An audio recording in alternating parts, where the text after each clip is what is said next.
दोस्तों नमस्कार, बिजनिया संजय से मैं कौशल तिवारी। छत्तीसगढ़ में लगातार पत्रकारों और एक्टिविस्टों के उत्पीड़न का मामला अब राजभवन जा पहुंचा है। दुर्ग संभाग के कबीरधाम जिले के पत्रकार और एक्टिविस्ट विवेक चौबे की हत्या की सीबीआई जांच करने की मांग शुरू हो गई है। तो सरगुजा में खाद्य मंत्री अमरजीत भगत के खास गुर्गे माने जाने वाले फान के द्वारा एक पत्रकार को खुलेआम धमकी को लेकर वहां के पत्रकार धरनारत हैं। तो कल ही बिलासपुर संभाग में एक और पत्रकार को दो पटवारियों द्वारा धमकी दिए जाने और गाली गलौज किए जाने का मामला भी तूल पकड़ने लगा है। ऐसा नहीं है कि यह मामला सिर्फ इतना सही है, इससे पहले पत्रकार नीलेश को लेकर भी सवाल उठे थे, तब राष्ट्रीय अखबारों में भी खबर छपी थी। और हाल ही में ईडी मामले को लेकर पत्रकार अनिल नामदेव और विजया पाठक पर की गई कार्रवाई या उनके खिलाफ जिस तरीके से प्रशासन पेश आया, उसे लेकर भी सवाल उठ रहे हैं। सवाल यह है कि क्या छत्तीसगढ़ में पत्रकार सुरक्षित नहीं है? आरटीआई एक्टिविस्टों पर दबाव डाला जा रहा है। भ्रष्टाचार में लिप्त शासन प्रशासन अपनी करतूत छुपाने के लिए नए नए पैतरेबाजी कर रही है और डराने धमकाने का खेल खेल रही है। और जब मामला वहां तक भी काबू में नहीं आता तो हत्या कर दी जा रही है। ऐसे कितने ही सवाल हैं जो चिंता का सबब है। छत्तीसगढ़ की परिस्थितियां ऐसी कभी नहीं रही, यह भी नहीं कहा जा सकता, क्योंकि डॉक्टर रमन सिंह के कार्यकाल के दौरान भी पत्रकारों के उत्पीड़न का मामला सामने आया था और प्रेस क्लब में भाजपा के एक जिला अध्यक्ष को तो आकर माफी तक मांगनी पड़ी थी।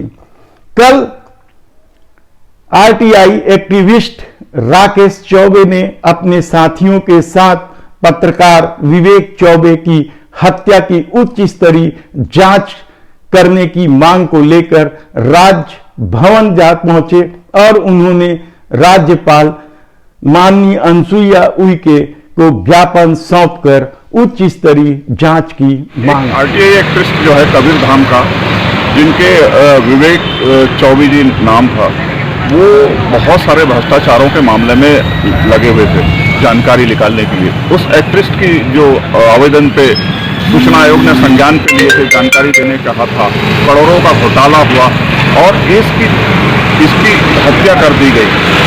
जब हत्या कर दी गई तो हमारा कहने का मतलब ये है कि प्रदेश में इस तरीके से पत्रकारों और आरटीआई एक्टिविस्टों के ऊपर अगर हत्या हमला होते रहेगा तो इसका जवाबदेही कौन होगा? कौन है जवाबदेही?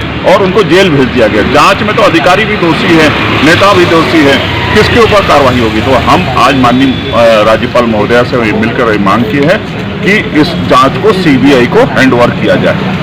कहा जा रहा है कि विवेक चौबे होनहार और प्रतिभाशाली न केवल पत्रकार थे बल्कि आरटीआई एक्टिविस्ट थे। उन्होंने कई करोड़ रुपए के घोटाला उजागर किया था और हो सकता है इसके पीछे कोई बड़े राजनेता या अधिकारियों का हाथ हो, इसलिए राजभवन जाकर जांच की मांग की गई है, सीबीआई जांच की मांग की गई है।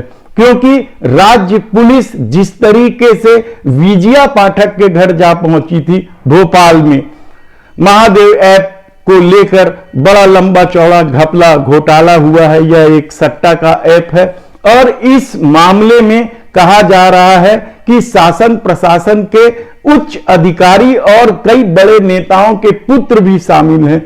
इस पूरे मामले की जांच चल ही रही है। 200 से अधिक गिरफ्तारी हो गई है। मुख्य सरगना सौरभ चंद्राकर दुबई में जा बैठा है, लेकिन उसके तार अब भी छत्तीसगढ़ से जुड़े हुए हैं। छत्तीसगढ़ के कुछ नेताओं के पुत्र और पुलिस अधिकारी भी इस मामले में संलिप्त हैं, यह कहा जा रहा है। इससे पहले ईडी के मामले में जिस तरीके से रिपोर्टिंग करने के लिए रोक टोक हुई, उसे लेकर भी बेहद बवाल मचा।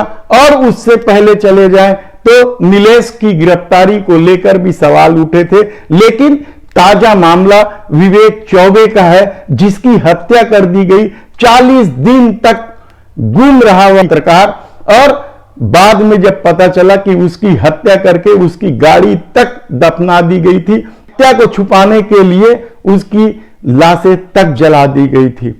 और यही नहीं, सरगुजा में ही बवाल मचा हुआ है। अनिश्चितकालीन धरना दे रहे हैं पत्रकार।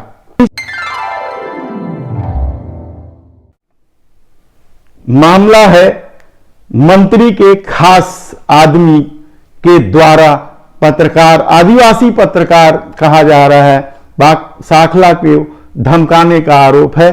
तो कल 2 पटवारी कौशल यादव और कोई और है, उनके खिलाफ भी शिकायत की गई है कि वे पत्रकार इरफान को धमका चमका रहे थे। इतने सारे मामले लगातार बस्तर से लेकर सरगुजा तक और मैदानी क्षेत्रों में भी अब पत्रकारों को काम करना मुश्किल हो जाएगा। क्या शासन प्रशासन के करतूतों को उजागर करना पत्रकारों और एक्टिविस्टों को भारी पड़ने लगा? ऐसे कितने ही सवाल हैं, लेकिन इस पूरे सवाल के जवाब शासन की तरफ से नहीं आ रहे हैं। और अब तो चर्चा यह भी है कि जनसंपर्क में जिस तरीके से अधिकारियों को बैठाया गया है, उसकी धमक को लेकर भी कई तरह के सवाल हम विस्तार से बताएंगे कि जनसंपर्क विभाग किस तरीके का खेल खेल रही है। कहा जा रहा है कि किसी को नौकरी में रखना, किसी को निकाल देना बाएं हाथ का खेल हो चुका है। किसी भी अखबार का विज्ञापन बंद कर देना या किसी भी अखबार के विज्ञापन को 2 गुना कर देने की भी चर्चा पूरे प्रदेश में चल रही है। ऐसी स्थिति जब प्रदेश में बनते जा रही है तो आने वाले दिनों में क्या कुछ होगा, हम आपको विस्तार से बताएंगे। अभी तो देखना होगा कि ताजा मामला जो विवेक चौबे का है, सरगुजा का है और बिलासपुर का है, उस पर शासन प्रशासन क्या कार्रवाई करती है। लेकिन एक बात तो तय है कि विरोध का स्वर कोई बर्दाश्त नहीं करता। अपनी करतूत छुपाने के लिए जिस तरीके से डराने धमकाने का खेल छत्तीसगढ़ में चल रहा है, क्या वह आगे भी जारी रहेगा? धन्यवाद।